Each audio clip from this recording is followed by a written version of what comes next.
The silence after Draco's words was suffocating. Hermione stood in the dimly lit chamber, staring at the flickering candlelight that barely kept the shadows at bay. Power coursed through her veins, but for the first time it felt like a burden rather than a gift. She had everything she once thought she wanted. So why did she feel so empty? Draco leaned against the stone wall, his gaze unwavering. "You can't go back, Hermione," she exhaled sharply. "I know." Then why did part of her wish she could? Why did the echoes of Harry, Ron, and the life she'd abandoned still whisper in the back of her mind? She had dismissed them before, convinced that power would silence them. It hadn't. A sharp knock at the door shattered the heavy silence. Without waiting for permission, a hooded figure stepped inside. It was one of her followers, one of the many witches and wizards who had pledged themselves to her cause. He bowed low. "My lady," he said with reverence, "we have a problem." Hermione's brow furrowed. "What kind of problem?" "The Order," the man continued, hesitating slightly.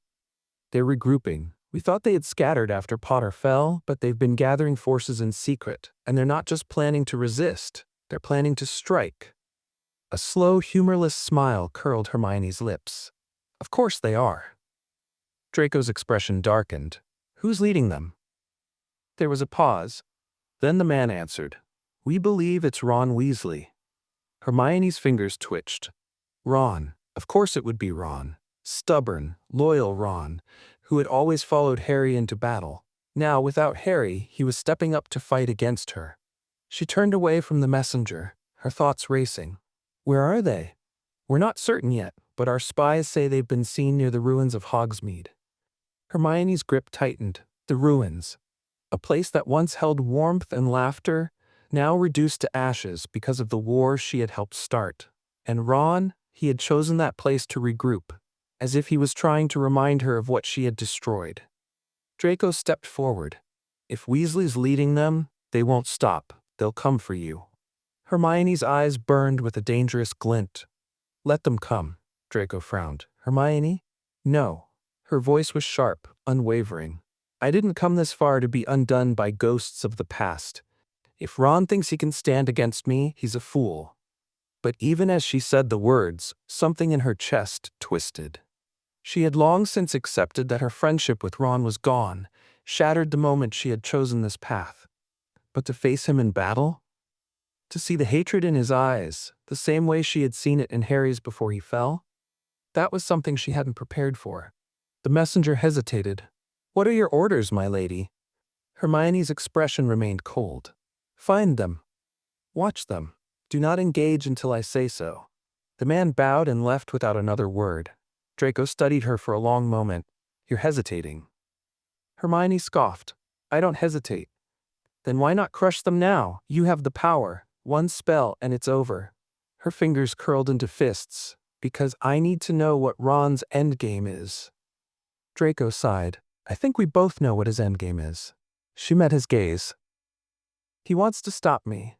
Draco nodded. "And what will you do when the moment comes? When you're standing in front of him like you stood in front of Potter?" The question lingered in the air. Hermione turned away, unwilling to answer it. Because she knew the truth. She didn't know what she would do. The fire crackled in the dimly lit chamber, casting long shadows against the stone walls. Hermione sat in silence, her fingers idly tracing the edge of her wand. The news of Ron's resistance gnawed at her thoughts, a distraction she couldn't afford. She had built something unstoppable, power beyond anything the Order had ever seen. And yet, Ron wasn't running. He was fighting back. Draco leaned against the far wall, arms crossed. "You're thinking too much?" Hermione scoffed, but she didn't look up. "And you think too little." He smirked. "You know he won't stop. He's not just fighting for himself. He's fighting for Harry, for the past." "The past is dead," she snapped, her grip tightening. Draco studied her carefully. "Is it?" Before she could answer, the door burst open. The same hooded messenger from earlier stepped inside, his breathing heavy. He looked shaken. "My lady," he said hurriedly. "We found them." Hermione stood. "Where?" "A hidden camp outside the ruins of Hogsmeade. It's heavily warded, but our informants confirmed it. Weasley is leading them, and he's not alone." Draco straightened. "Who else?" The messenger hesitated. Neville Longbottom, Luna Lovegood, Ginny Weasley, they've been gathering survivors. And there's something else. Hermione narrowed her eyes. Speak. The man swallowed hard. They have Harry's wand. The room fell into a suffocating silence. Hermione's mind reeled. Harry's wand. The wand that had fallen beside his lifeless body. It should have been destroyed, lost forever, and yet somehow Ron had it. Draco exhaled. This is a problem. Hermione forced herself to stay calm. No, it's a challenge. Draco frowned. Hermione, she cut him off. If Ron wants to play hero, let him try. He has survivors. I have an army. The messenger shifted uncomfortably. What are your orders? Hermione's lips curled into a cold smile. We attack at dawn. The sky was still dark when Hermione stood at the edge of a cliff overlooking the ruined remnants of Hogsmeade. The wind howled around her, carrying the scent of smoke and distant magic. Below, hidden behind enchantments and wards, Ron and his rebels were preparing for a fight they couldn't win. Draco stood beside her, his silver-gray eyes unreadable. You should be the one to lead the attack. Hermione didn't respond immediately. She knew what he was implying. If she hesitated, if she let doubt creep in, it would be seen as weakness. And weakness had no place in the world she was creating. I will, she finally said, her voice cold. Draco tilted his head. And when you come face to face with Ron, Hermione turned to him, then he'll finally understand.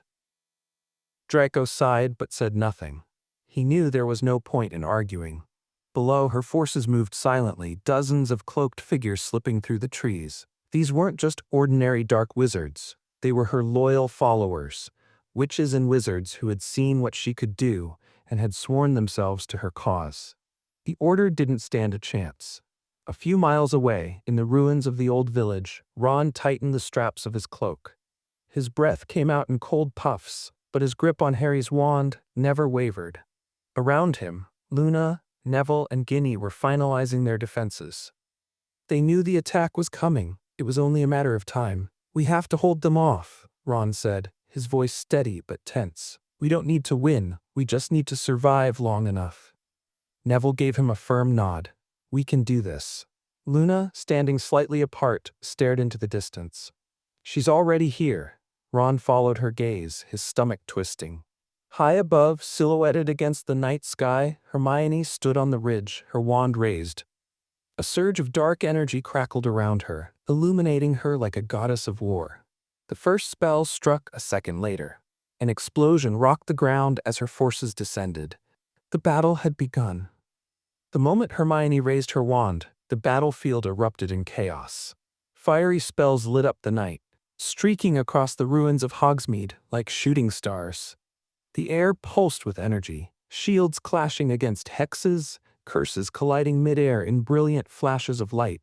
Screams and battle cries echoed through the once peaceful village, now nothing more than a war zone. Ron moved like a man possessed, deflecting curses with practiced ease, Harry's wand vibrating in his grip. He wasn't just fighting to survive, he was fighting to win. His spells struck true, taking down Hermione's followers one by one, but he knew it wasn't enough.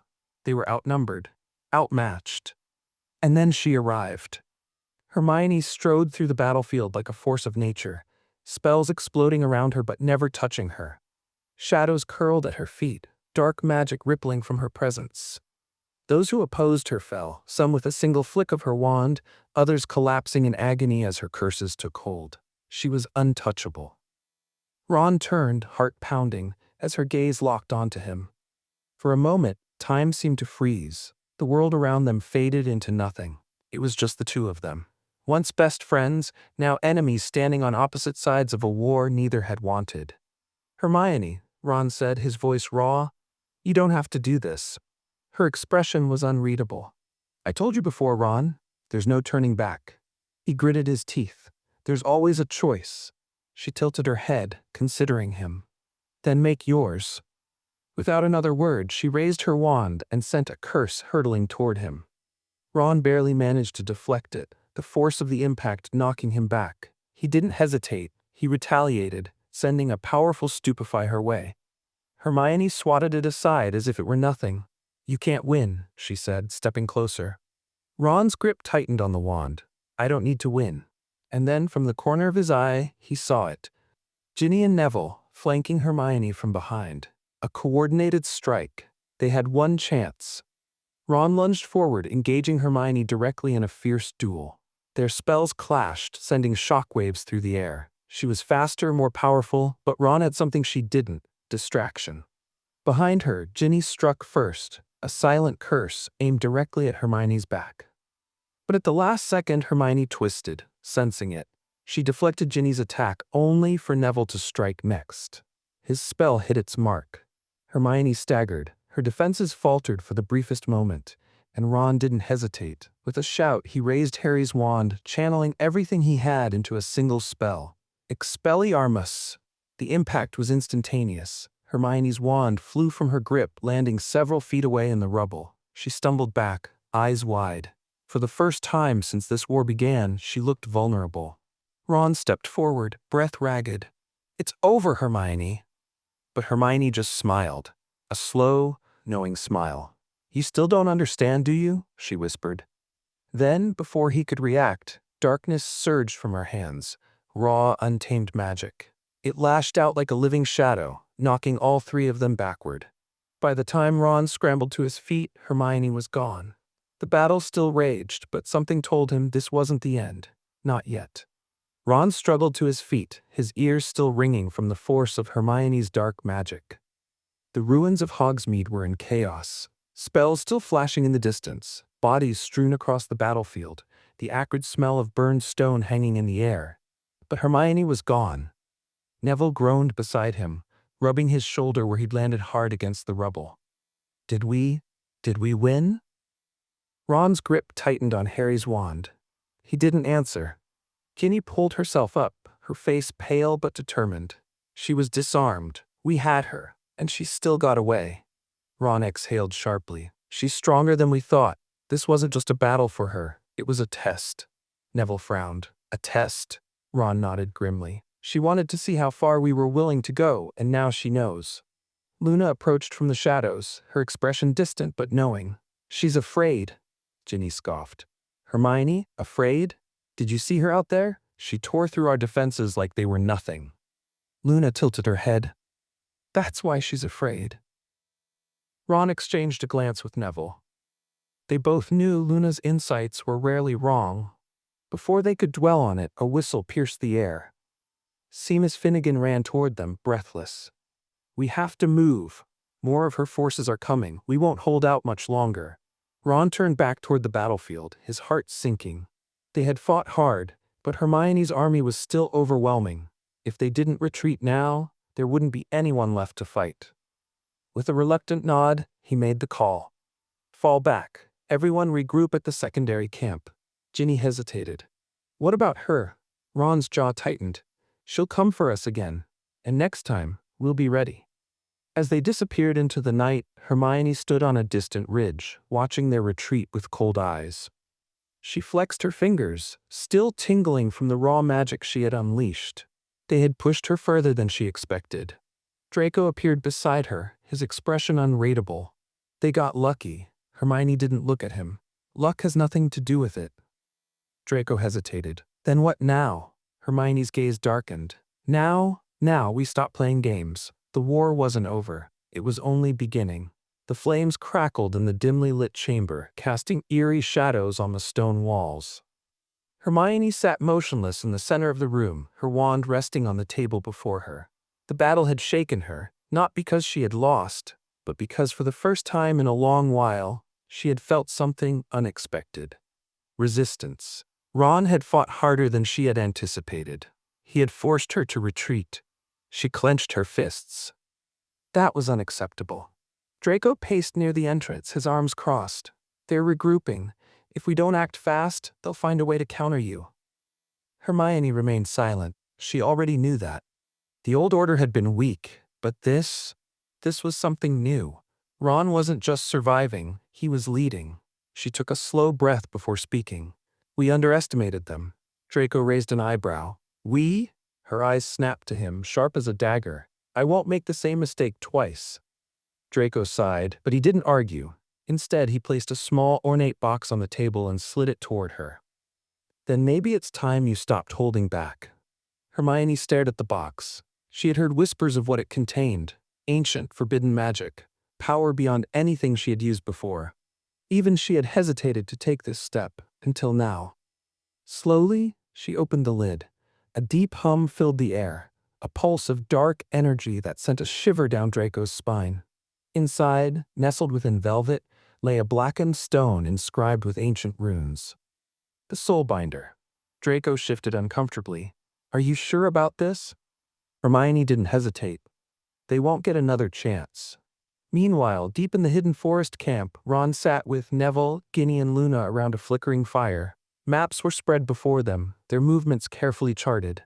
We can't keep running, Ginny said, frustration in her voice. We need to strike back. Ron exhaled. We will, but we have to be smart about it. Neville leaned forward. We disarmed her once. That means she's not invincible. Ron nodded, gripping Harry's wand. She'll come back stronger. We have to be ready. Luna, who had been staring into the fire, spoke softly. She's about to do something she can't take back. The group turned to her, but Luna's gaze remained fixed on the flames. Ron swallowed hard. He didn't know how, but he could feel it too. The real battle hadn't started yet. But it was coming, and when it did, nothing would ever be the same. A storm raged over the abandoned castle where Hermione had made her new headquarters. Lightning illuminated the ancient stonework as wind howled through the shattered windows. Inside, in a circular chamber lined with dark artifacts, Hermione stood before the Soulbinder, its power pulsing in time with her heartbeat. Draco watched her warily. You know what they say about that thing? Once you use it, there's no going back. Hermione didn't look at him. I crossed that line a long time ago. She placed her palm over the stone, and a rush of dark energy surged through her, ice and fire intertwining within her veins. The runes on the stone glowed red, and for a fleeting second, Hermione felt as if she stood at the edge of the universe itself. Limitless, boundless. The whispers of ancient magic coiled around her mind. Then, just as quickly as it had come, the energy settled, molding itself into her very core. She exhaled, her breath misting in the cold air. Draco took a cautious step forward. What did it do? Hermione turned to face him. For the first time, her eyes glowed faintly, not with rage, not with exhaustion, but with sheer, untapped power. It made me unstoppable. Far from the castle, in the secret forest encampment, Ron jolted awake, his heart hammering against his ribs. He had been dreaming. No, not dreaming. It felt real. In the vision, he had seen Hermione standing alone in a sea of darkness, her very presence warping the air around her. Magic unlike anything he had ever felt before bled from her like an unstoppable tide. He had tried to move toward her, to say something, but she had only looked at him with empty, glowing eyes before the vision shattered. He gasped for air, sitting up in his tent. The fabric walls felt too small, too confining. He shoved the covers off and stepped outside, needing to clear his head. Ginny and Neville were already awake, talking in hushed voices near the main gathering area. The worry on their faces told him everything he needed to know. You felt it too, he said, his voice rough. Ginny turned to him, arms crossed tightly. It was like a storm inside my head, like something broke. Neville ran a hand through his hair. Whatever she just did, it's bad. Luna emerged from the darkness, her usual dreamlike expression unusually serious. She has touched something ancient, something that does not like to be disturbed. Ron clenched his fists. We don't have time to wait anymore. She's going to come for us, and when she does, she won't be the Hermione we knew. Ginny nodded. Then we have to stop her before she becomes something none of us can handle. Ron's grip tightened around Harry's wand. Hermione was no longer just dangerous. She was something else entirely now. A heavy silence filled the ancient castle as Hermione stood in front of a massive stone mirror, its surface swirling with dark mist. The Soulbinder had awakened something inside her, something raw, unshackled, and infinite. She could feel it in the way the air crackled around her fingertips, the way the very stones beneath her feet seemed to tremble at her presence. Draco stood a few steps behind, wary. I don't like this, he admitted. Whatever that thing did to you, it's different. Even your magic feels wrong. Hermione didn't turn to face him. You're afraid, he scoffed. Of you? No. Of what you're becoming? Maybe. She finally looked at him, her glowing eyes dimming slightly. I'm becoming what I was always meant to be. Draco shook his head. You sound just like… Don't say it. Her voice was sharp, cutting through the air like a blade. Draco sighed. Listen, Granger. I didn't follow you because I wanted to watch you turn into another Voldemort. You're better than that. Hermione stared at him for a long moment before whispering, Not anymore. She turned back to the mirror, raising her wand. The mist rippled violently as she chanted an incantation in an ancient tongue. The reflection shifted, revealing not her own image, but Ron. He stood in the middle of their forest encampment, speaking with Ginny and Neville. His expression was tense, determined. Even from here, Hermione could sense the weight of his conviction. She smirked. They're preparing for war. Draco crossed his arms. And what's your plan? Wipe them all out. Hermione traced her fingers across the mirror's surface, watching Ron's reflection. No, that would be too simple. Her eyes darkened. I'm going to break them. At the forest encampment, Ron felt an unnatural chill run down his spine. He turned sharply, scanning the trees. Ginny noticed. What's wrong?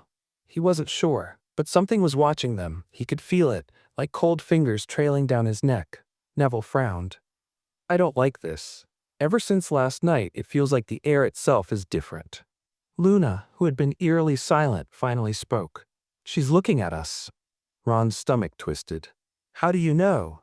Luna blinked slowly, her gaze distant. Because I can feel her smile.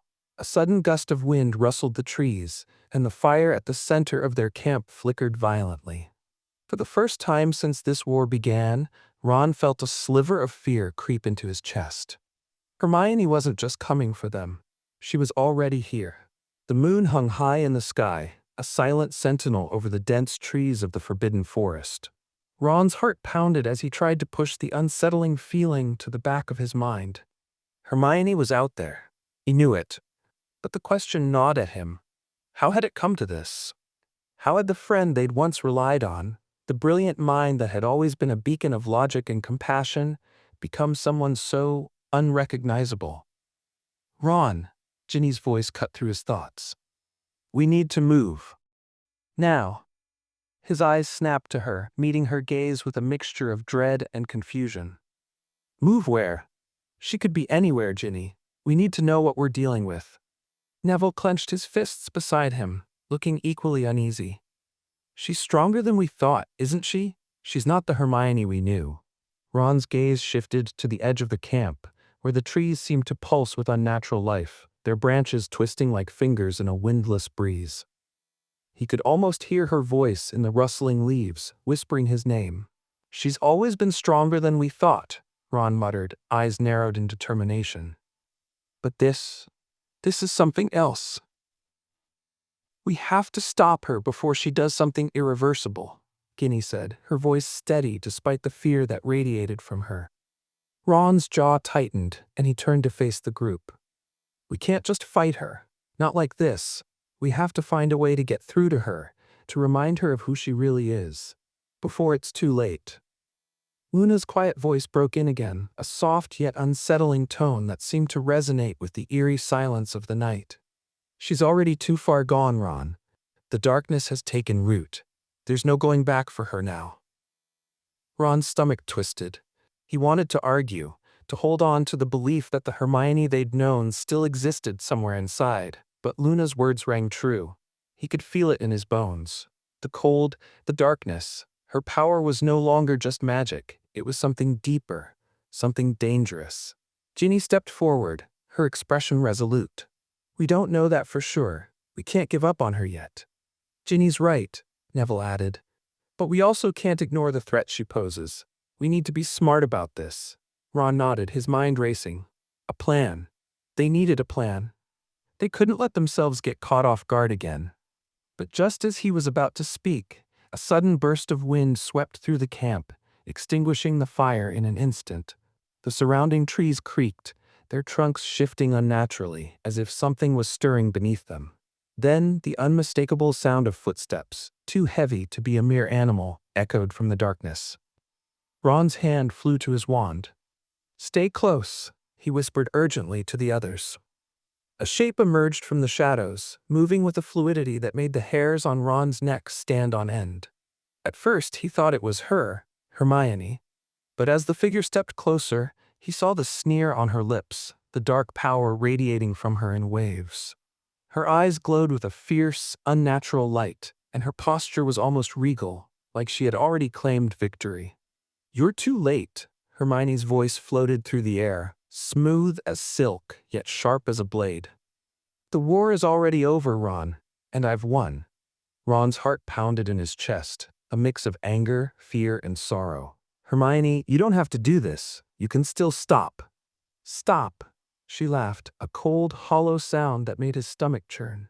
"You think I've been playing games, Ron? You think I'm still the girl you once knew? I've seen the truth. I've learned what power really means." Her words sliced through the night like a dagger. Ron stepped forward, his voice cracking with emotion. "Hermione, please, this isn't you. You're not a dark witch. You're better than this. We can still save you." But Hermione didn't flinch. Instead, she raised her wand, the tip glowing with an ominous light. "You've been so blind, all of you. Always thinking that light can save you, that love is some magic that will fix everything. But it's power, Ron. Power that speaks the truth. And I've learned to embrace it.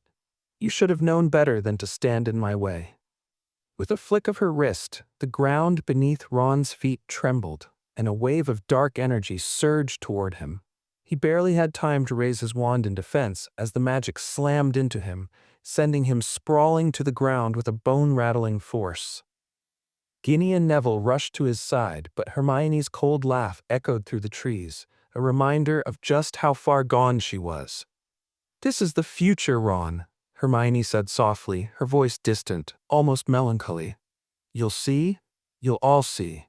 She turned, her cloak billowing behind her like a shadow as she disappeared into the darkness once more. Ron lay on the ground, breathing heavily, trying to process what had just happened. The words rang in his ears, drowning out the sound of his own racing heartbeat. Power. She was after power. Ginny helped him to his feet, her face pale with fear. "We have to stop her, Ron. She's unstoppable now." Neville's voice trembled slightly.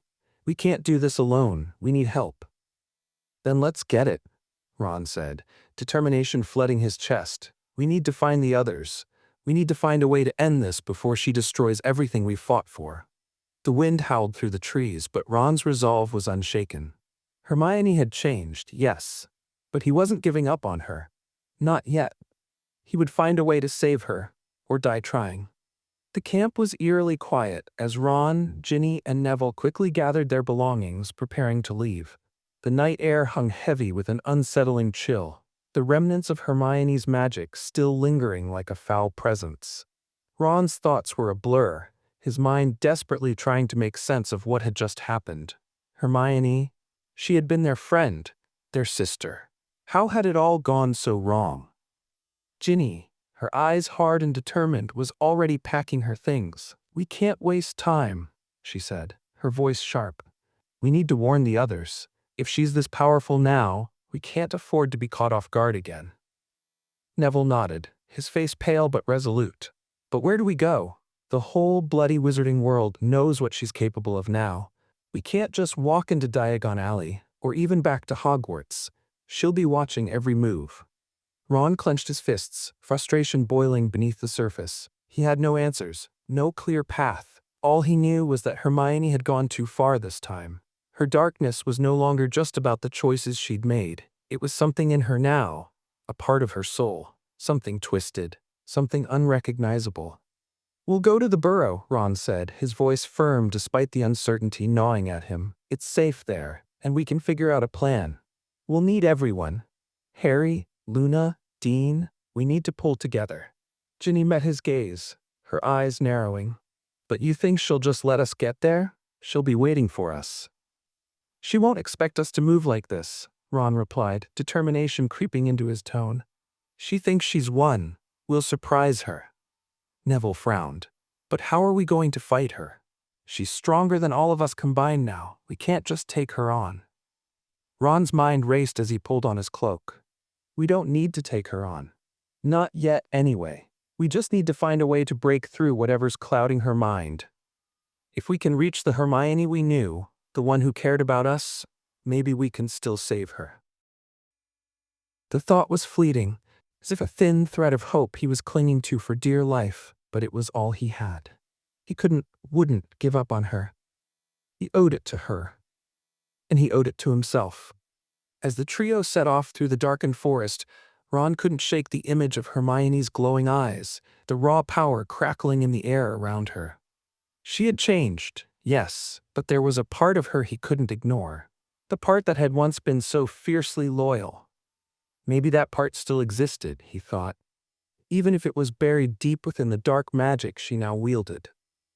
They moved quickly, making their way out of the woods and toward the edge of the village. But even in the quiet of the night, the unease never fully left. Every creak of the trees, every whisper of the wind made Ron's heart skip a beat. He couldn't stop wondering if Hermione was watching them, waiting for the perfect moment to strike again. His worst fears were confirmed when, just as they reached the outskirts of the forest, a blinding light pierced the night sky, blurring everything in its wake. The air around them seemed to collapse, suffocating them with its weight. And then in the distance they heard her voice. Running away already? Hermione's laughter echoed through the trees, cruel and mocking. How predictable. Ron's stomach dropped. He spun on his heels, his wand raised, but all he could see were the swirling shadows of the forest. The light was blinding, disorienting. "We're not running," he called out, his voice steady, even as panic clawed at him. "We're fighting." The laughter continued, but it was different now. Hollow. Almost sad. "You're not fighting, Ron. You're simply delaying the inevitable." The voice seemed to come from all directions at once, making it impossible to pinpoint her location. "You're not strong enough to stop me. None of you are." Suddenly, the light dimmed, and through the haze, Ron saw her. Hermione stood at the edge of the clearing, her back straight, her face a mask of indifference. The glow in her eyes was sharper now, more intense than before. She looked like a queen, a ruler of the darkness, and her power radiated from her in waves. "You're wrong," Ron said, his voice defiant. "We are strong enough. We've defeated worse than you." Hermione's lips curled into a bitter smile. "You haven't even begun to understand what you're up against." She took a slow step forward, and with it, the air seemed to vibrate with her magic. "You think you can still save me? That you can reach the Hermione you knew?" She sneered. "You've been blind, Ron. The truth is, I've already saved myself. I've embraced the power I was always meant to have." Ron's heart twisted at the words, but he pushed it down, standing his ground. "You're wrong," he said again, his voice steady. "You are the Hermione we knew. We just need to remind you of who you are. You don't have to do this. You don't have to destroy everything." Hermione's expression faltered, just for a moment, long enough for Ron to see the glimmer of something familiar in her eyes, something almost like regret. But then it was gone, replaced by a cold, calculating determination. "I've made my choice," she said softly, as if speaking to herself. "And now, it's time for you to make yours." Before Ron could respond, Hermione raised her wand, and the air around them erupted into chaos. The ground trembled, and the trees seemed to groan in pain as dark energy poured from her, a wave of raw magic crashing toward them. Ginny shouted, raising her wand in defense, but the force of the attack was overwhelming. Ron barely had time to react as the world around him turned to a blur of blackness. He felt the surge of magic hit him like a tidal wave, his body thrown backward into the dirt. Through the haze of disorientation, he heard Hermione's voice, cold and right. "This is the end of the line, Ron. There is no going back." As the darkness closed in, Ron's last thought was a desperate plea. "Not yet. Please, Hermione, not yet."